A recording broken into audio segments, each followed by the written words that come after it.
Call to order, meeting 1678.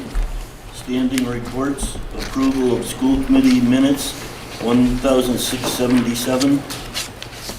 I'll make a motion to approve the minutes of 1677. I'll second. Does anybody have any corrections? Anybody have anything to say? All To good. the point. Roll call vote. Kim? Yes. Carl? Yes. Bonnie? Yes. Stephanie? Yes.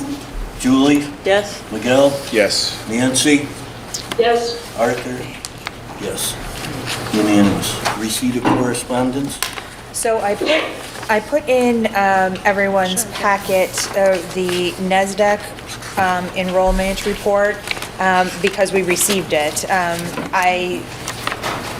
At this point, I haven't done a thorough review of it, and I'm sure most of you haven't had a chance to do that. So it's in here, now you have it, and we can put it on the agenda at a later date to have discussion about it. But because it was received, I wanted to give you that time to look it over. Thank you. Enrollment report? Just one thing, I flipped through it really quickly, and I'm really curious about the choice in, choice out numbers, because it seemed like they were missing. So when we do review it, that'll be a question that I have. Okay. All right. Enrollment report? Yep, so the enrollment report is 2C in your packet, and we are at 610, which is down 6 students in January. Most of the students moved out of state, 5 of the 6. 1 was a choice student who returned to their home district.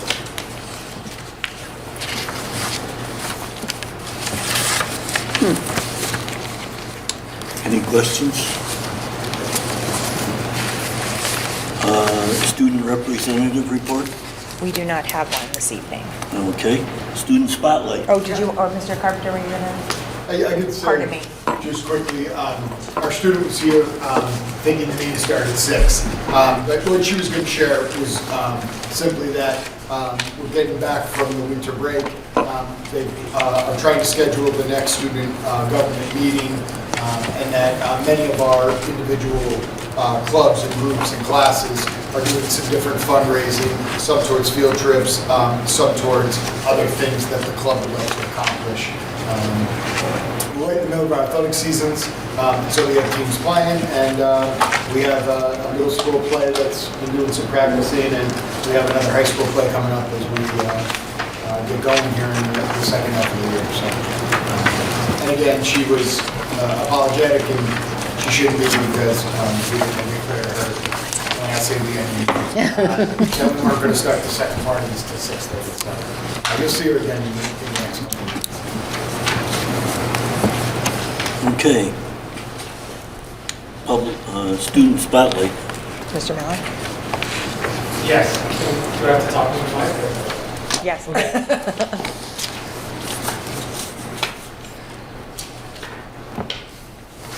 All right, so for Student Spotlight, I am sharing some photographs and video. I interviewed some students from New Marlboro Central earlier today, actually. I believe first graders and third graders, who are going to talk about the work they did with MAPS. MAPS is an acronym that stands for Music, Art, Puppets, and Sound. It is a 501(c) nonprofit that we fortuitously ran into at the Mill River Library. I shouldn't say we, I should say the NMPTA. And then they did a 10-week residency. It was actually, we started thinking about it last year, and then it came to fruition this fall. They just finished up about right before break, and then we had a showcase where students were able to show their work. They combined, they do a lot of arts integration, puppetry, music, science, and so on. They really try to embrace the creativity and let the students lead the projects. And so before we introduce the video, I'm also just going to acknowledge that I believe Rachel or Aaron, is on the Zoom. And great. there they are. Oh, there they are the founders and the brains behind the beauty here. So I'm going to give them opportunity after we share the video to answer any questions and talk a little bit about what they're doing. The really cool thing about this is it was so popular that we were able to actually apply for it, receive grant funding to bring it to Undermountain Elementary and South Egremont as well. So this is like a district-wide arts fund. Well done. My name is Claire. I'm in first grade, and what I like about maps is that we made moose. You made a moose. What did you make the moose out of? We made the moose out of cardboard and like this silky paper that then we painted. It's so big already. These were not scripted. My name is Asher, and I'm in first grade, and what I like about maps is the seahorses, and we made them out of paper, and like we made babies in the seahorses and a pouch for them to go in. Seahorses, and making the pouches for the baby seahorses to go. Favorite project was making the tiny seahorses that had the pouches with babies. They're big on the babies. Yeah. And these are photographs of the There's showcase. water. I am making mooses. Okay, and how did you make the mooses, Walker? We made cardboard, and then we put plastic on paper on it, and then we glued the plastic together. Then we painted all of them together.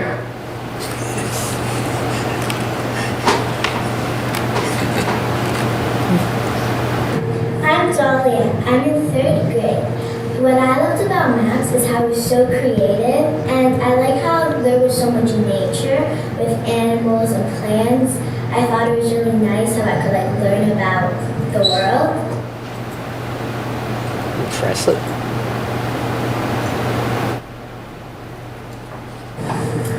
My name is Tully. I'm in third grade, and maps is very fun because we got to do all of the stuff about nature. And my favorite part was the coyote masks, but then the bats that we hung were pretty cool.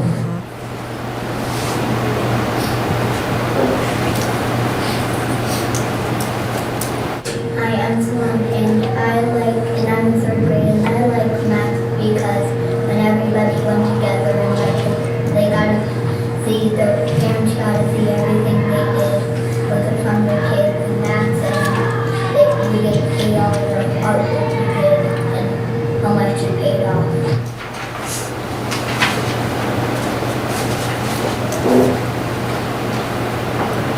My name is I'm in third grade.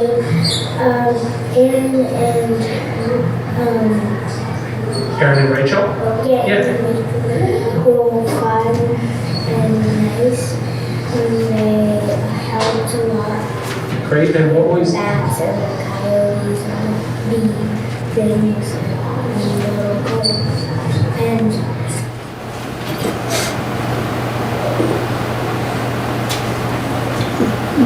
hello, and I'm in third grade.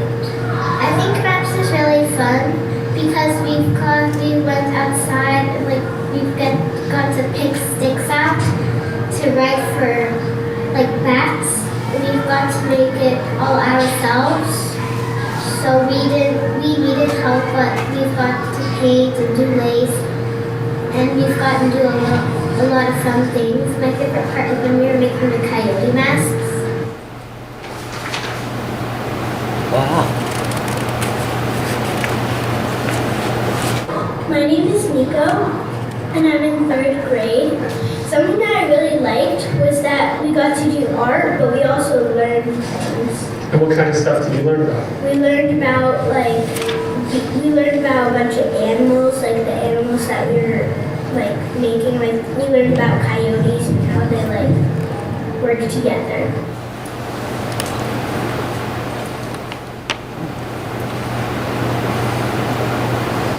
My name is Owen. I'm in third grade, and I love maps because we get to make lots of things like bats and coyote masks. Yeah, coyote masks were hot too. Well, it's also the third grade theme. Yeah. They're all eager. Hello, my name is Cal, and I'm in third grade, and I really liked maps because Aaron and Rachel were really supporting in what, in any ways we needed. Like if we didn't want to get messy and we still needed to paint something, they were just really supportive. Okay, and if you had an opportunity to do it again, if that's something they were coming back to school, would you be excited about that? Yes, I love maps. It's been so fun. Great. Right. And, yeah, and they're still here. So do you have Yeah. any questions for our artists behind the scenes? Yes. I'm just curious what objectives they have for this program. Did you hear that? Did you hear that?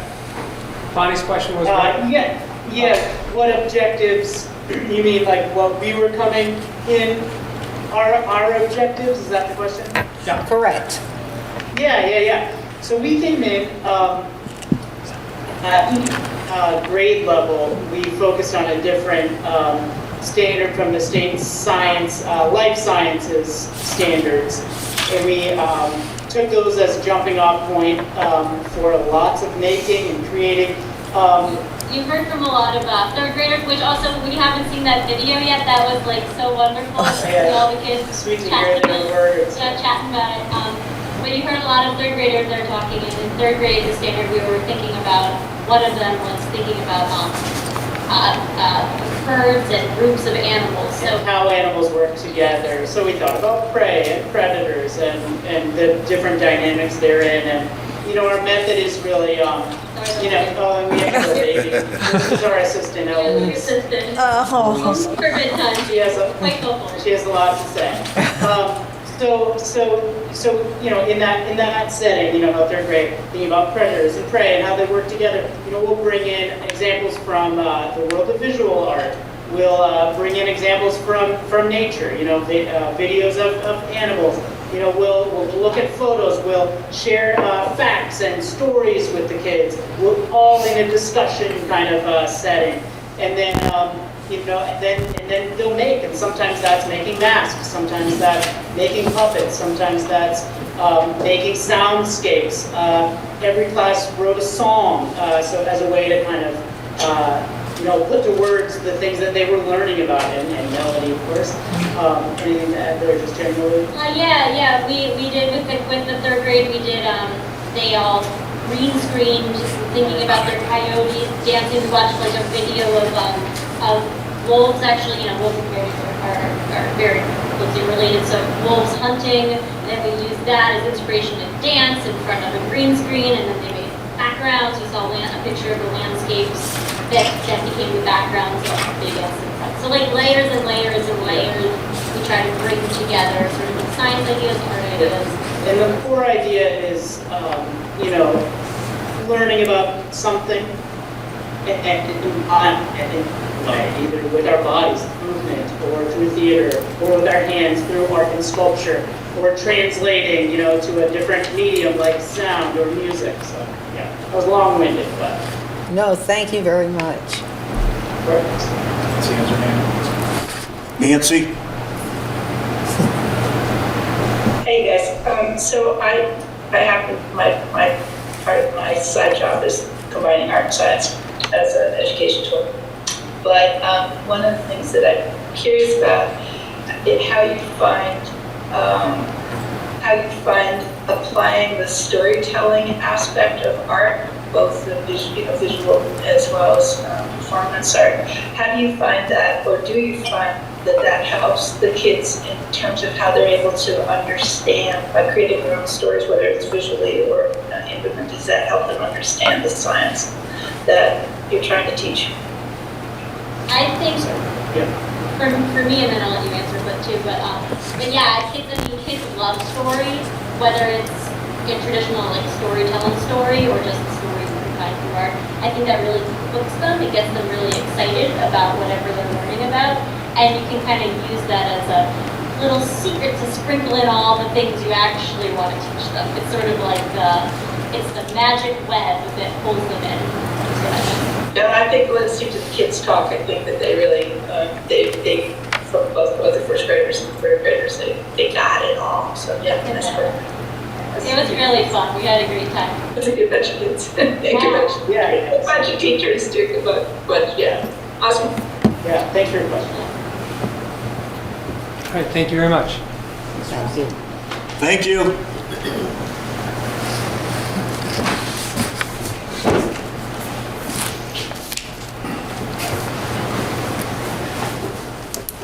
Public comment. Is there any public comment? Nope, seeing none. Business managers report. Approval of the warrants. They're on 6A.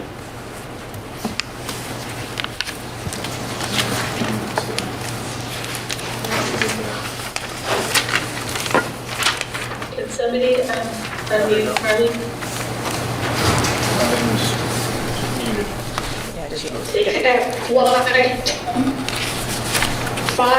We found that during our end of year work, there had been some items that were paid but weren't approved by the committee, which were for member payments.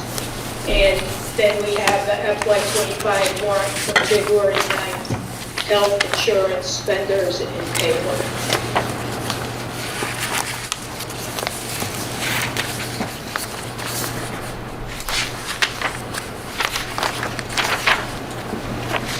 Motion to approve the warrants. Second. I just have one question. Were these paid or were the ones that were left over, were they paid or not paid? And it just, we They didn't were see paid. them. They were paid. They needed to be approved. And they were found.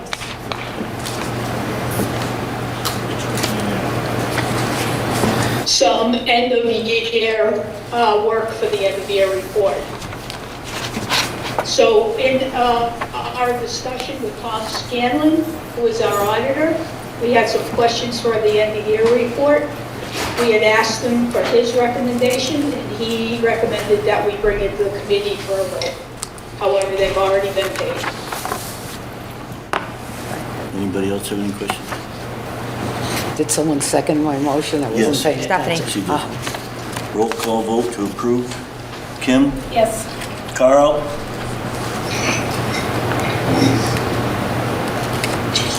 I'll come back. Bonnie? Yes. Stephanie? Yes. Julie? Yes. Miguel? Yes. Nancy? Yes. Arthur? Yes.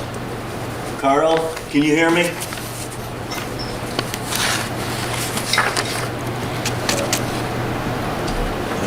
Guess not. All right. Yeah, you have it now. That's what, 3, 4, 5, 6, 7, 8. You have it. 8 votes. Okay, any gifts and grants? No. That I am aware of, no. Okay, any budget transfers? Not at this time. Okay, thank you very much. Thank you. Chairman's report. I don't have anything exciting to say tonight, so we're going to move on to the superintendent's report. Okay, so I'm going to keep it short too because we have a couple of presentations coming up, but I did want to talk about the fact that our next steps are we put together our budget schedules for our internal budget meetings with our members of the faculty and staff and administration in preparation for putting together the FY26 budget proposal. So those are coming up in the next couple of weeks. We have been asked by the CEO of Transcend, our innovative educational partners that we've been working with for year 2, to attend their January 30th board meeting. They would like to highlight Southern Berkshire at their board meeting and the Berk Studio work and all the progress on our initiative. So it's a pretty big deal. So that was a very nice ask. We also put in a joint proposal with Transcend to present at the Superintendent's Conference this summer, taking some students from the Burke Studio experience and our very willing principal, if he'll let me, to talk about the work that we've done there and highlight that, because there's a section all about innovative education at the conference. So hopefully we'll get selected. And I had the opportunity to record a podcast yesterday with a professor from the University of Oregon, who's in the School of Journalism and Communication, and he's interviewing superintendents all over the nation about what it's like to be a superintendent in this state.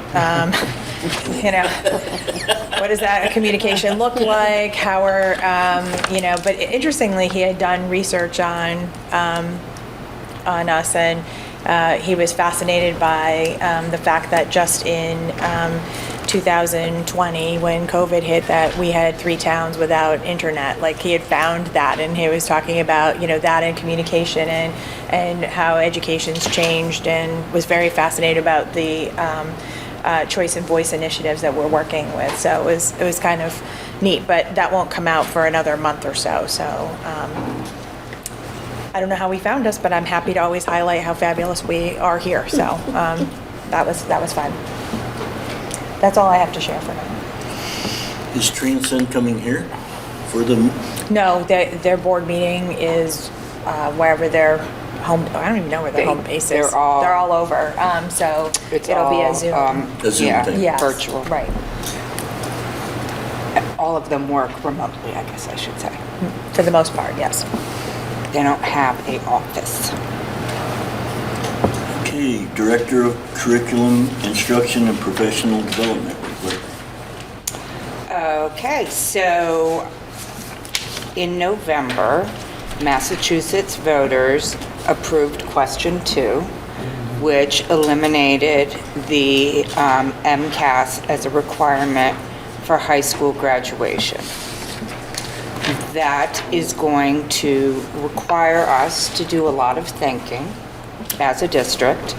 I'm going to have a large presentation for you on this at our next school committee meeting, but since we're doing a big presentation on MCAS tonight, didn't want to give too much, but just wanted to let you know that if you didn't know, what used to be when we had MCAS as a graduation requirement, the requirement is to have the competency determinations measured. And so MCAS was the tool that was used to measure the competency determination. Now, with this new law, we will still have to give the MCAS. We will still have to take the MCAS. MCAS is not going away. Unfortunately, I think people that voted for this Didn't understand. thought it was, but it is not. And but since we can no longer use that as our competency determination, we have to come up with a different competency determination. So the wording used to be, that in order to graduate, they had to meet these competencies as measured by MCAS. Now it says they have to meet these competencies by satisfactorily completing coursework that has been certified by the student's district as showing mastery of the skills, competencies, and knowledge contained in the state academic standards and curriculum frameworks in the areas measured by the MCAS high school test described in section 1.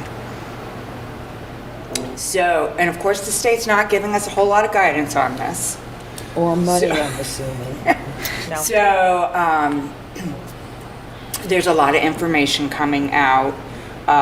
Fortunately, all the districts in the Commonwealth are working together and sharing all the resources and research that they've done, and it is wonderful that we have that to look at.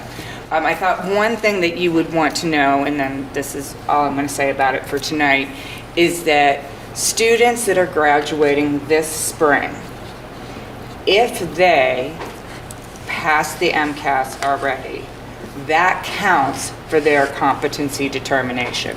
So they are all set for the spring. It's not like we're scrambling to figure out how to get our kids to graduate. So it's really working on the kids down the road. So we're all set for this year's graduation. So What about 11th graders? Because they have already taken it too. Yes, they have already taken it, So and there'll be finals. so that, They were given, that's given in the spring, correct? 10th grade was. yes, 10th grade was given in the spring. So- And so it, like, so some kids may have had to do a retake. If they did the retake and passed it before this law was passed, they're all set. Now that the law has been passed, we can't use MCAS anymore, but we still have to give it. Yes, So the new competency determination. testing determination impacts class of 2027. Is that right? This year's song. This year's sophomores class of 2027. I believe so. Yes. There's a lot of mixed information out there right now. I wouldn't even try to. So I think I will give you, We'll wait for more. I was going to say, I will give you definitives on all that at the next school committee meeting. What we know to date, Yeah, yeah. Do we have any, particularly seniors, that are still working on retakes where this No. would impact them? No, Or our are we- seniors are good to All go. of all seniors have met. Graduating seniors are good to go. Yippee-yi-yo, Yes. yay. Okay, We are good. good to go there. Okay. Yes. First That thing was the everybody first did. thing we looked into. First thing everybody did. And do we know that about juniors too, or are there still some taking retakes? I haven't even looked at juniors. Okay. I just wanted to make sure the kids set to graduate were all set. Great, One step at a time. got it. because all this is going to change anyway. It entirely, yeah. But I think there will be a lot of, even just in the short time that it's been, the immediate things that came out, they've already started backpedaling on. So it is definitely a moving target. Yeah. That's it for tonight. Just how we like it. Just how we like it. Director of Student Services report. Hi, good evening. I did not get this to Michelle in time, but I snuck around here before you came in and did put it on top of your packet, so I hope you see my report. I try to give as much information as I can to prepare for the budget season, to let you know what's going on within the Office of Student Services, and which does include early childhood, our pre-kindergarten program, English language education, special education, and health services. So I gave some information about early childhood. We're, starting to prepare for the upcoming school year, and that includes our registration process for pre-kindergarten and kindergarten. And that also, we're planning for our screening days, which we have been doing as the school year ends, right after the school year ends. I wanted to give some information, which is in the second paragraph there.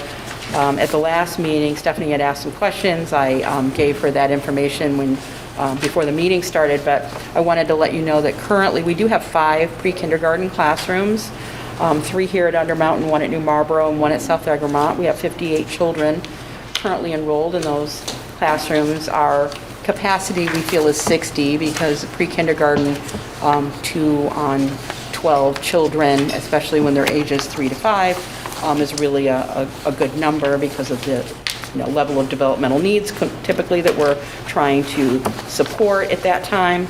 So just so you know, we have 58 children right now.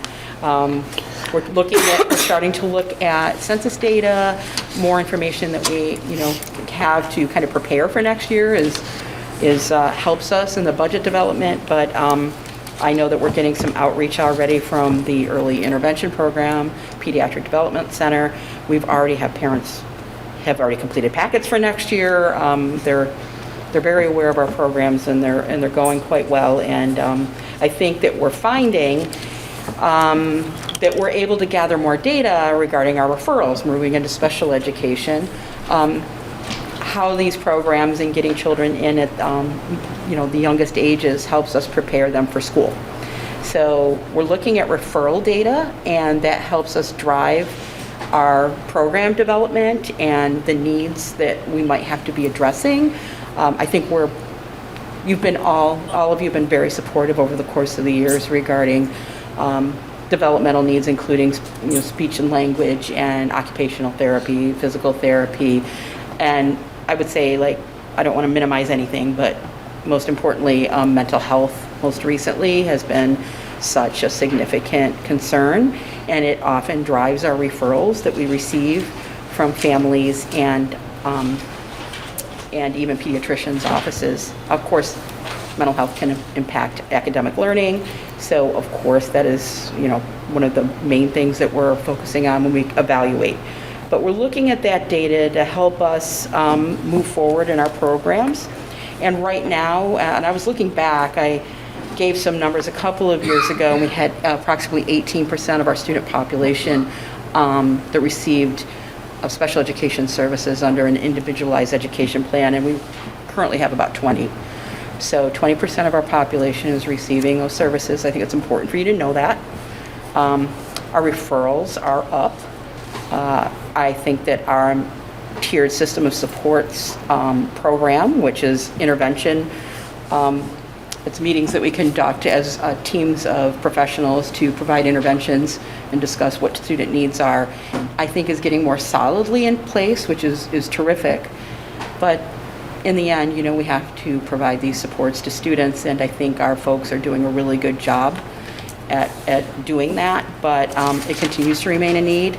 We are collaborating with the pediatricians and other agencies and resources outside of the school to try to work together to see what we can do. We've got the Improving Attendance Task Force.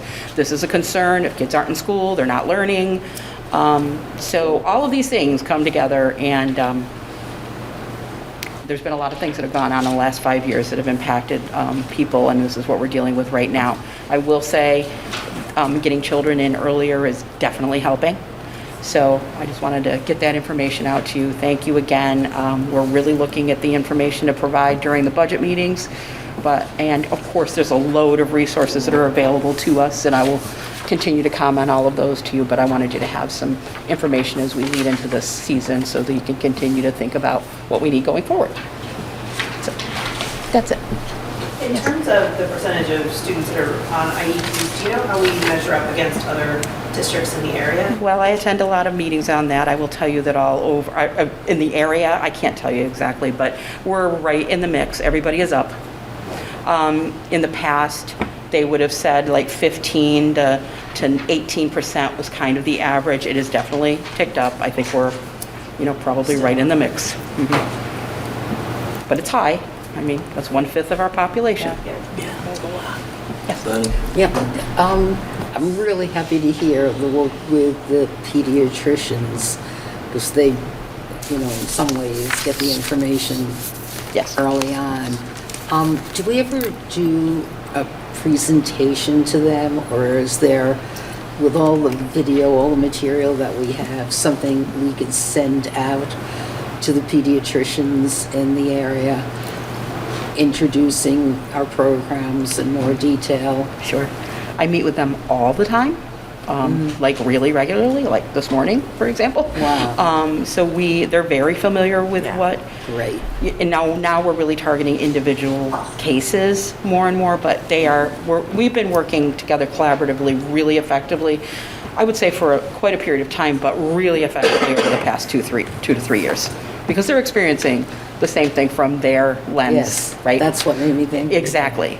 And I was talking today, because attendance became a big topic of our conversation this morning, and I said, we've got this task force, would love to have you join. So they're trying to figure out who could be available to join that task force to help us figure out some ideas. So, wonderful. So just so you know that, You're on top. we're pretty tight there. Thank you. You're welcome. Thank you. Thank you. New business, MCAS presentation. Already, wow. That came up quick. Back to the hot seat, huh? You're welcome. I knew you were eager to do this. Yes, always eager, always eager. All right, well, Chris is pulling up the slides. We're really focusing on, as you can see, how we have grown since 2021. So, you know, there are many ways to use the data and look at the data. This presentation is focusing on our district's growth from 21 to 24. We picked those years because it was in fall of 20, that we had started to implement our new math program. And we just started implementing our new ELA program last fall of 2023.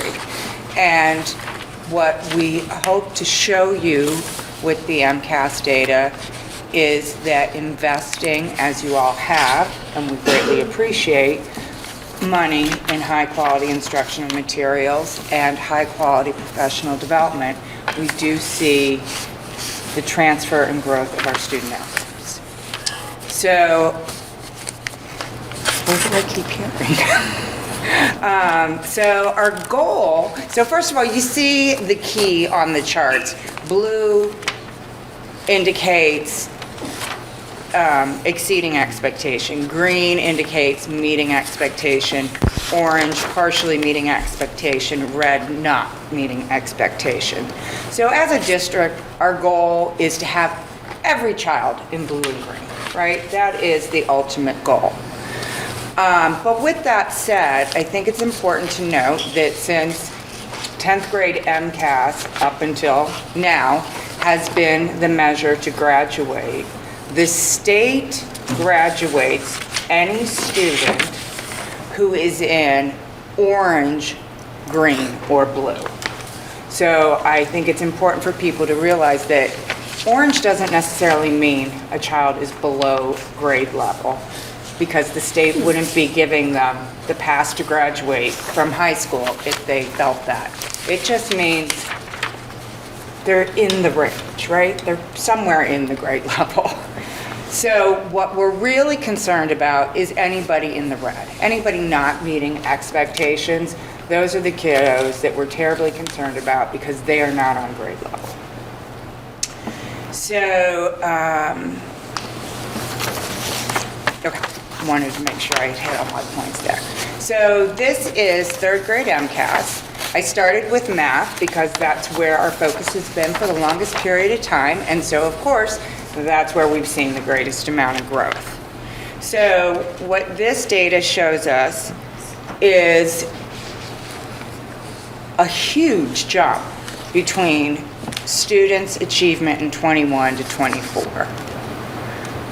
We had no blue in 2021, and we do in 2024. We had very little green.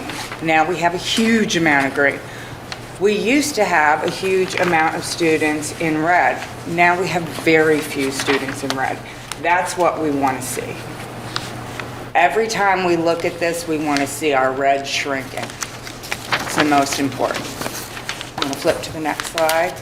So now you'll see there's a pattern in the presentation. So I go from math for a grade level to ELA. So now this is third grade ELA, again 21 to 24. What you're going to notice with the ELA is that there's no significant changes. And the reason would be that we just started with a new high-quality instructional program last fall. And you actually can often see, with the implementation of a new program, a decline in your scores in that first year. Because it's new for everybody, right? You have teachers learning new things, you have a different way for students to learn things. So the fact that we don't see huge declines is actually a win. We pretty much, you're going to see across the board, no significant changes for ELA. But we do have fewer students in the red. Again, that's what I'm always looking for. All right, now we'll go to the next one. So math MCAS fourth grade. The gains in math here are similar to what you saw in third grade. A whole lot to be proud of. If you go to the next slide, we have ELA MCAS for fourth grade. Again, you're not going to see much change, but that's not unusual. Then skip to the next one. So now we have math MCAS fifth grade. Similar results as what we saw in third and fourth grade. Next slide. ELA, again, what we've seen in the earlier grades. Next slide. So in fifth grade, it's the first time that we have students take the science MCAS. And you see huge growth between 21 and 24 in science in fifth grade. And I think Charles had mentioned today when we were meeting that it's worth noting that the fifth grade teacher, so there was a while when we were compartmentalized in fifth grade, and the teacher that taught science really showed a lot of this growth and supported all the other teachers once they went back to teaching all subject areas. And so because of her huge success is why we actually tapped her to be our science specialist. So she is now teaching science to all the children. So we hope to continue to see this growth in science and expect it to carry over to eighth grade as well, because that's the next time they take a science MCAS. And so all of that's cumulative. Okay, you can flip. Okay, math MCAS sixth grade. We're still looking for that blue. We haven't gotten that blue yet. But notice the improvement in the green and the decrease in the red between 21 and 24. So those are really good positives. You can go to the next one. So ELA MCAS sixth grade. You can see that we're struggling a little bit. You'll see this throughout middle school in ELA. And there are a variety of factors that can be contributing to this. One is, again, the implementation of a new program. The other thing is we've really had high turnover in teachers in middle school in the past 4 years. That's a struggle because every time you have new teachers, now you have to train them in what you're doing. So we looked at this and, all right, what are we going to do? We have a high quality instructional material. We've got 2 great teachers. So what we have decided to do is we are bringing in a coach who's going to work with these 2 teachers because they share 7th grade as well. And she is from TNTP, who is the nonprofit organization that we use to support the elementary school with ELA. And I have grant funding that I can use to hire her. She will be doing embedded professional development with them during the school day. So she will come in and she will model lessons with them. She'll observe them. She will work with them during their prep times to really internalize this new program. Because they've had some time working with the program, they'll be able to really decide, okay, this book was a huge success with kids. They loved it. We definitely want to use this. This book, not so much. We probably don't want to use that one again. So it's going to be a great support for them and really hopefully get them in a place where we need them to be. All right, moving on. So these are the middle school grades where it's all very consistent. You can go to the ELA.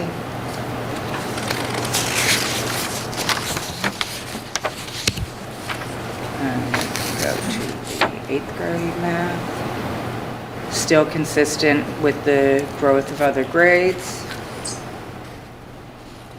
The next one.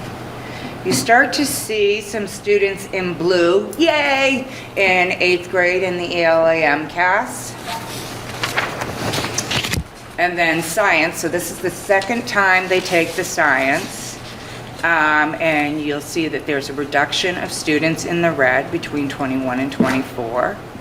And we do expect that having the new science specialist in elementary will also help building the foundation for the science that the students are learning in middle school. So next we go to 10th grade. And you see for the math MKS between 21 and 24, again, a nice reduction in red. Now, if a student falls in the past, of course, this is no longer true, but if a student fell in the red, they had an opportunity to retake just that section, right? So you may have been in the red in math, but fine in ELA and science. You had an opportunity to continue to retake until you bumped into the orange. Okay, you can skip to the next one. So this one, awesome to see that in 2024, no red, right? So we didn't have a single 10th grader that had to retake to pass that one. That was huge. And so I think that all the data shows that we've got a lot of good things going on in this district, and we are making steady progress, and we expect to see the same results in ELA 3 years down the road that we have seen in math.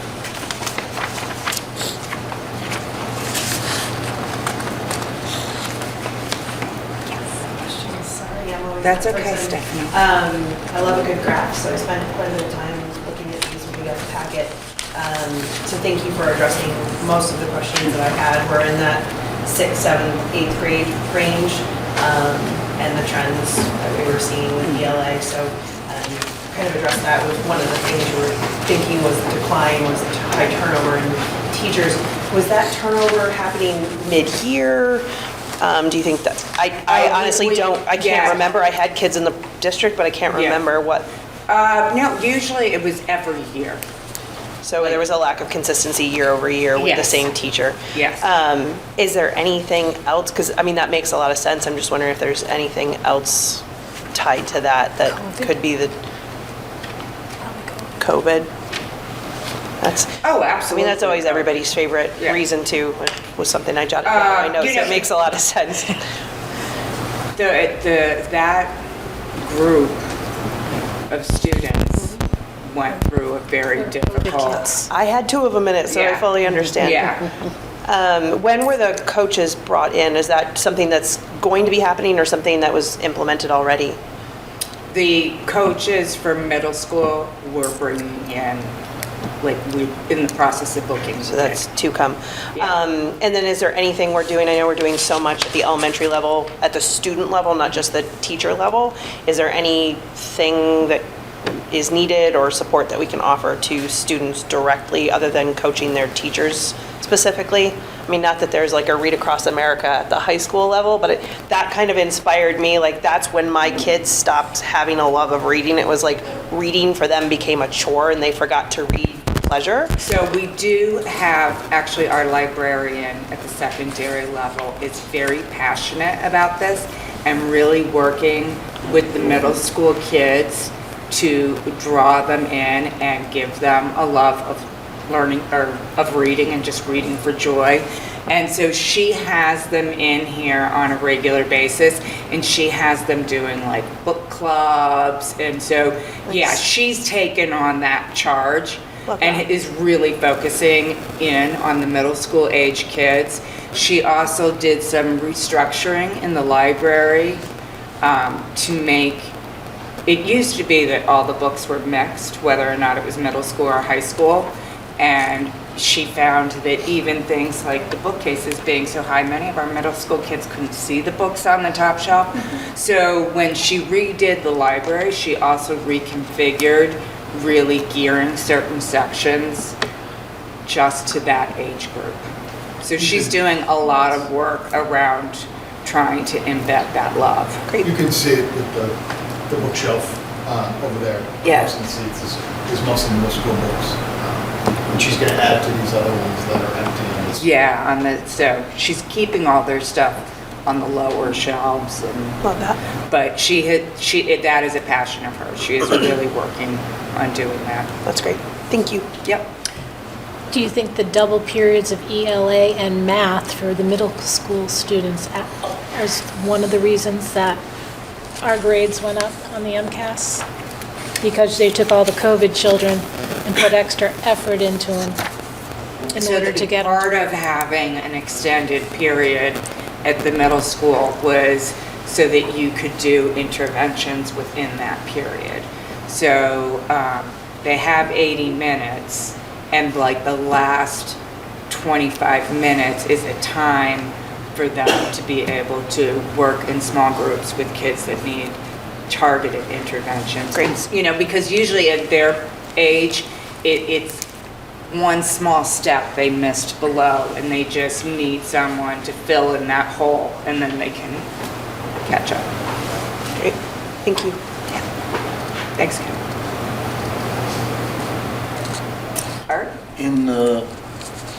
In third grade, when did the new math program start in the elementary school? It started in 2020. So I'm just curious why our math scores aren't better like in sixth grade. Well, you have to remember those kids didn't start from kindergarten. So Bigger growth. And Right, COVID hit. that's what I'm trying to. yeah, so figure out you where the see gap is. higher growth like in third grade because those third graders have been using this math program since kindergarten.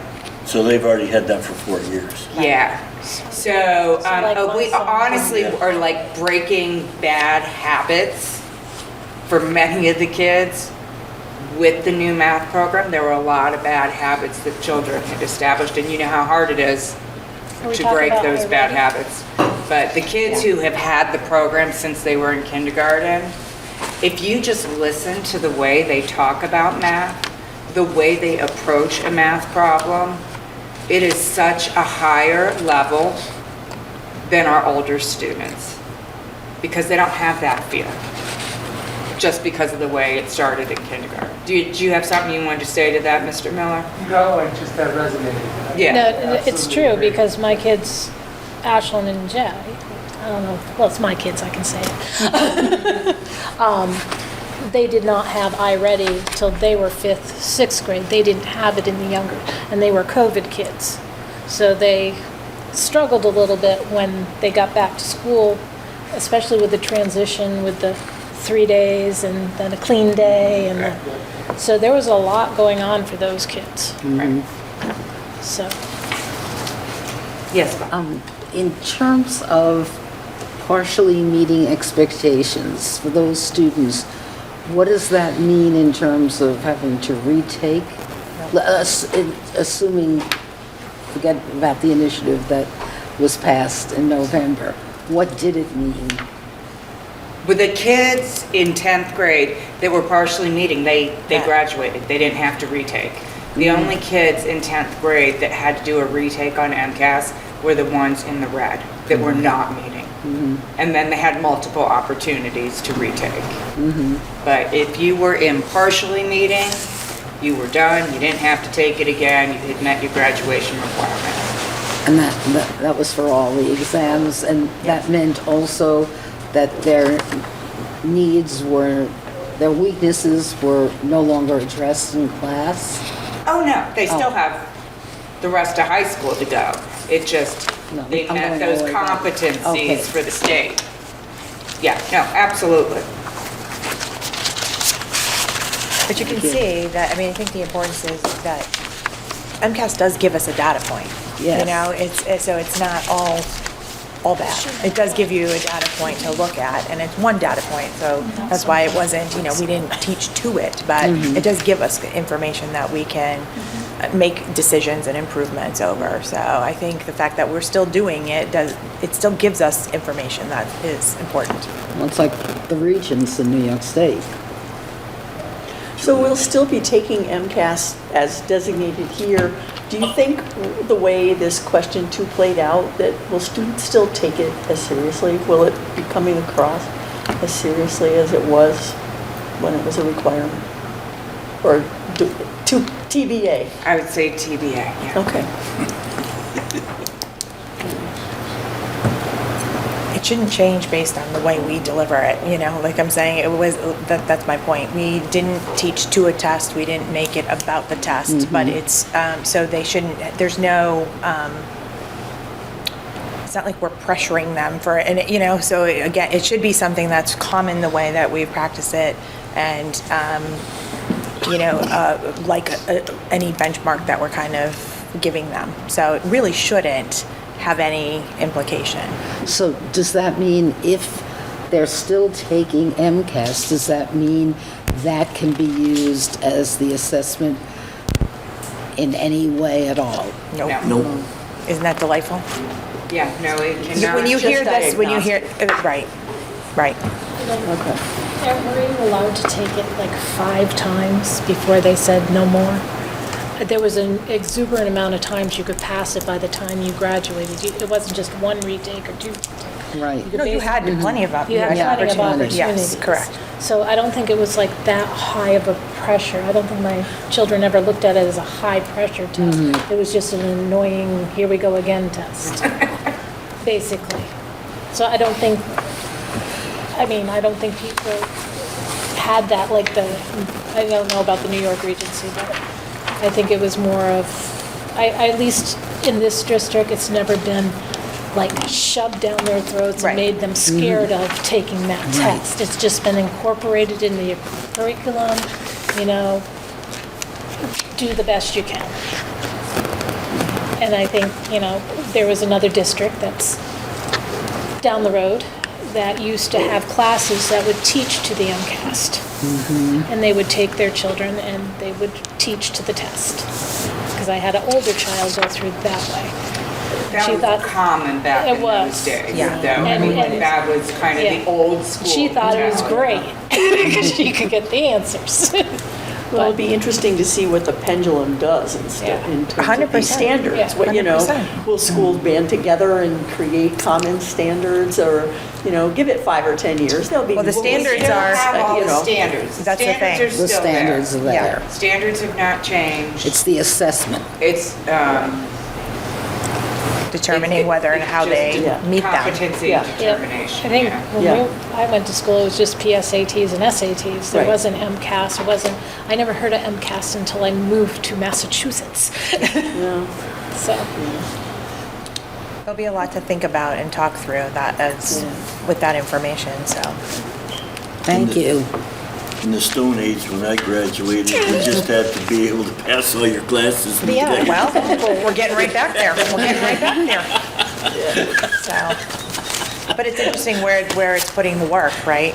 it's back Look where on, it's back on the district back again. on It's the. back on the and- So yeah. they just created a whole bunch more work for our teachers and stuff, Yes. Without money to support it, I'm without assuming. realizing what they were doing. We'll see. We'll see Yep. what that looks like. Education. Thank you. Thank you. Superintendent goals. Oh, wonderful. Well, do you want to talk about the meeting or do? Okay, good. So what I will say, and then whoever on the superintendent evaluation committee can feel free to jump in. But I don't know if I'm even going to bother to pull it up here. We did it in the superintendent evaluation, but what I did is I put it back in the form, in the packet that it had been in, as opposed to the automated system, which I did review with the superintendent evaluation subcommittee. I did pull it up on the screen so that everybody could see it. All of this information was loaded into the system the way, and it looked like this, and we printed it out from the system. But because the new school committee was reseated in November, and some of this work had been started prior, I just put it back in this form so it was easier for people to read. And you had it to look at ahead of time before we got too complicated in the next part. But I just thought that this was, or the feedback in the group was that this might be the easier way for this meeting, so that people could see the goals and the action steps. So we did get to tour the system, and I'll let anybody on the superintendent's evaluation committee talk about that if they want. But what's in here for you is the goals that were agreed to, the indicators and the elements that were, and I also had Michelle put in the full rubric so that you could see what we chose from. Then the updates really come to in the key actions and strategies, because as the district strategy for continuous improvement was approved, I tried to update the key actions and strategies that could show you. These aren't all of them. These are just some of the things that could be used to show how we're going to meet these goals. And then I also put down some examples of evidence in the piloted system that we're using. I can upload the strategy for continuous improvement as a document right there, right underneath the indicator for you, so that you can see how it would be evidence for whatever goal or element or indicator that we're talking about. So that I was able to show to the committee. So this is what we have here, and I believe I will let the chair of that subcommittee talk about the recommendations that came out of that meeting. If you want me to do that. Anyways, so in that subcommittee meeting, we had talked about, of course, using this programming. Everybody has received the link and has reviewed the link? Yes, no, yes. Well, all the ones that are here, so. More exuberant nods, please. So, are we going to do the demonstration, or are we not? I don't know that we need to. I'm happy to do it at another time if you want to, but I did make this available this way because I thought it might be easier for the group today. So I think it's very self-explanatory. When you go in and do the evaluation, you'll be able to just key in, what you need to key in and stuff like that. I mean, I will do it if they want, at a different meeting if you want me to. So, and then we also voted to present these goals to the full committee. As you know,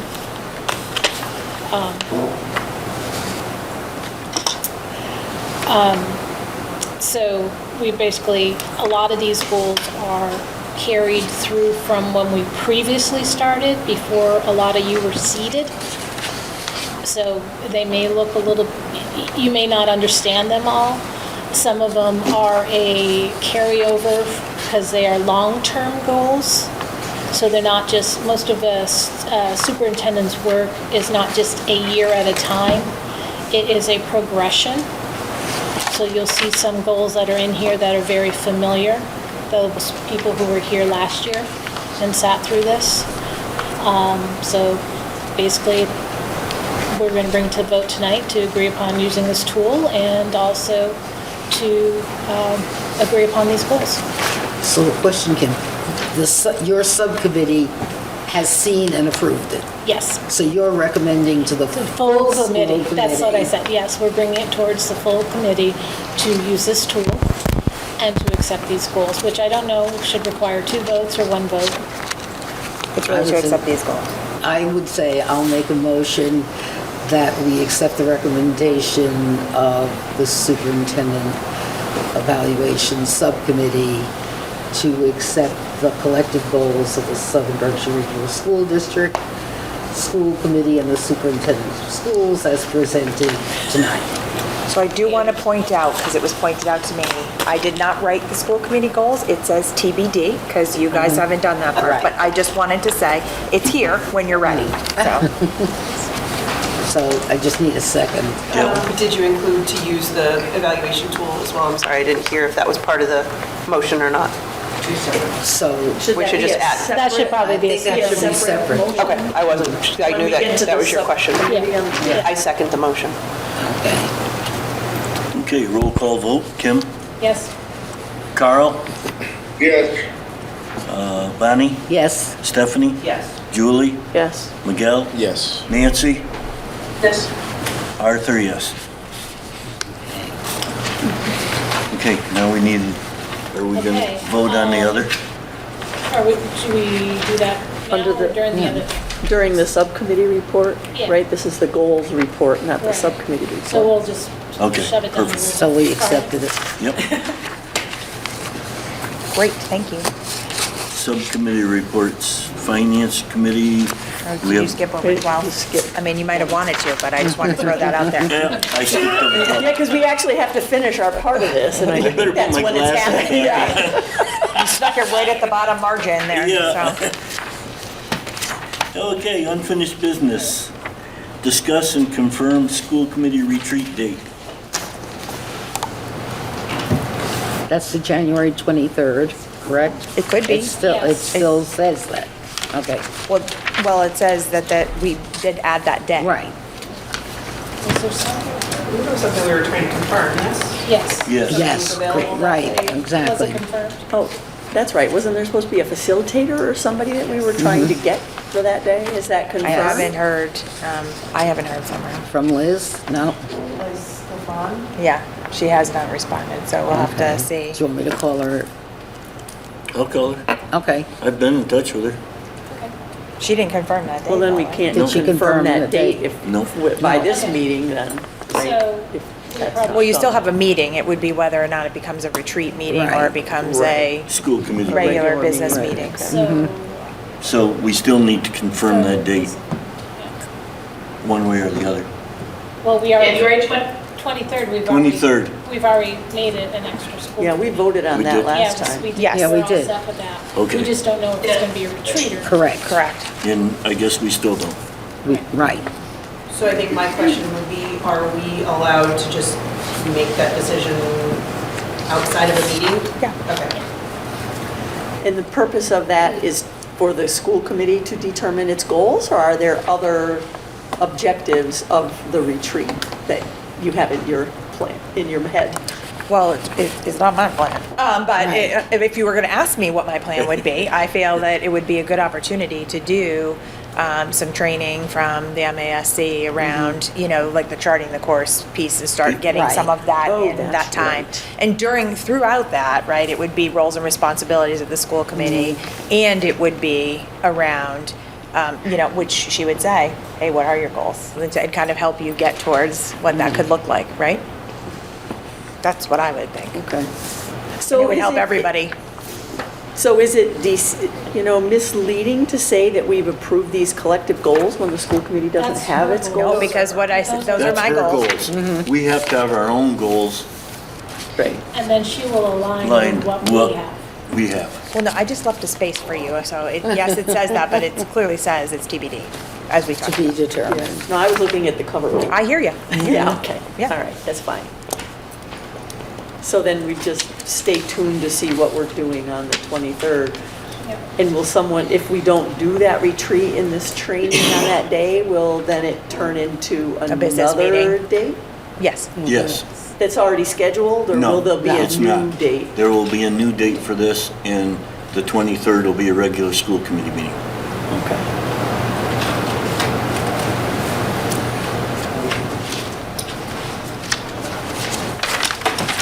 So that was fine. It's still unfinished. Okay, subcommittee reports. The Finance Committee should be getting warmed up here shortly. Community Relations and Public School Advocacy. Nancy, have you guys met?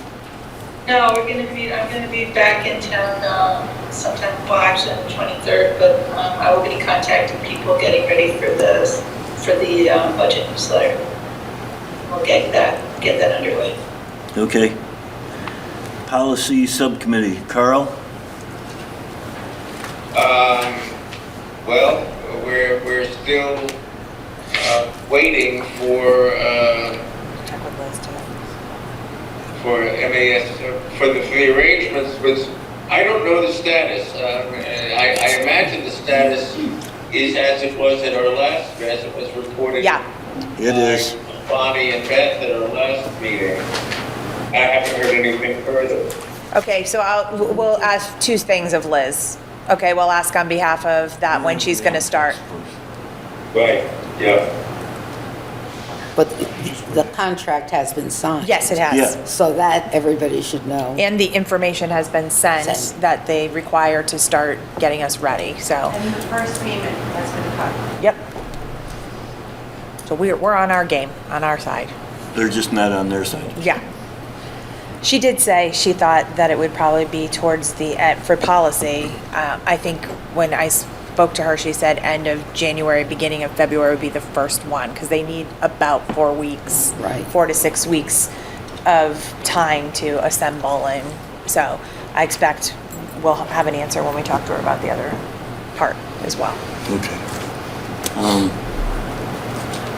I saw something about the task force, the cell phone policy going to the policy committee. Not yet, but it will be.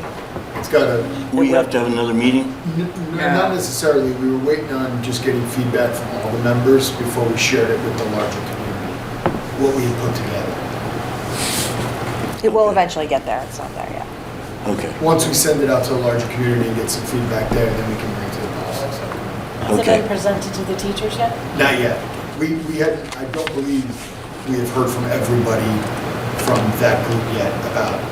We can send out another email. Yeah. Okay. I misunderstood. I'll give you an update. Okay.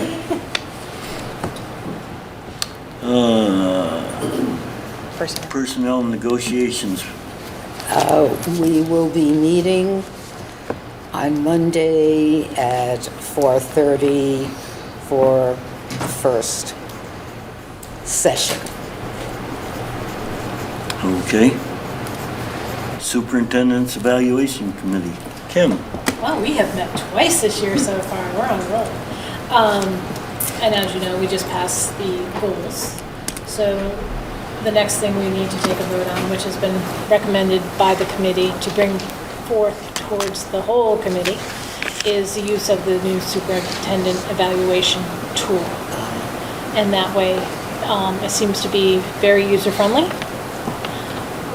It's also very easy for Beth to keep updating her stuff through it, where some of the other stuff was like the Survey Monkey and things like that were not exactly user-friendly for a lot of us. I missed, your subcommittee did approve Did using approve that to tool. bring it forward. As the pilot year, to pilot this. Great.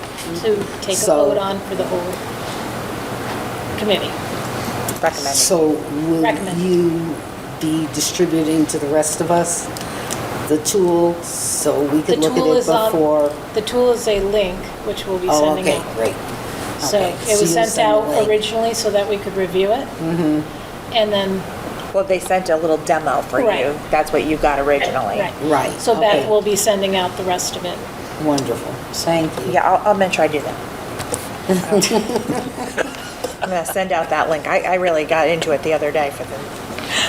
Thank you. I would send it out, but I don't have it. So- Yeah, I will do it.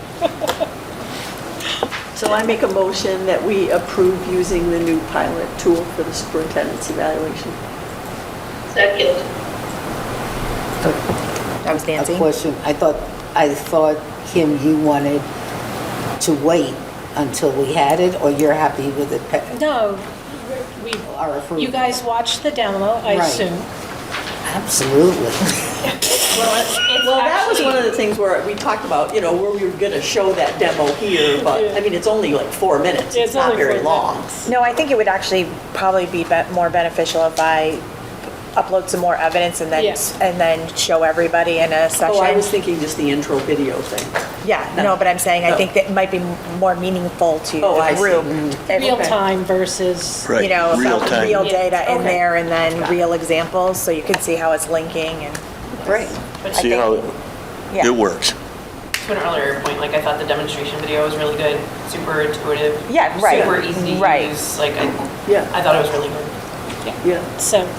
so it is the recommendation of the committee, the Superintendent Evaluation Committee, to bring it forth to the full school committee to Give it a whirl. enact and give it a whirl on the, So move to use a pilot, that's what you want? A pilot It's called the test? super eval system.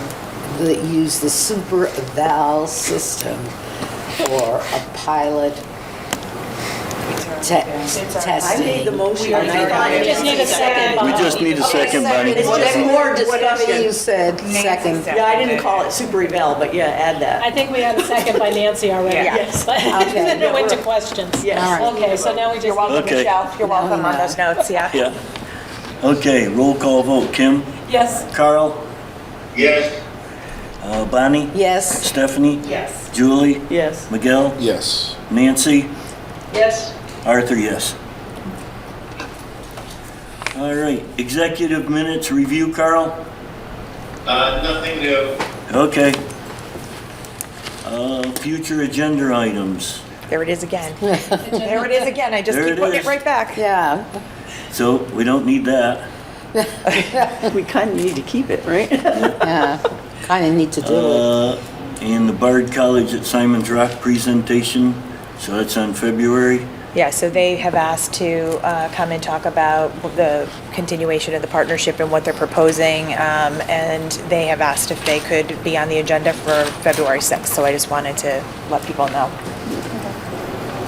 Okay, anybody else have any other things? We said earlier we were adding the NESDEC at some point in the future.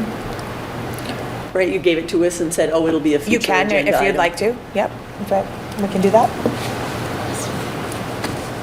Okay. And do we need an executive session?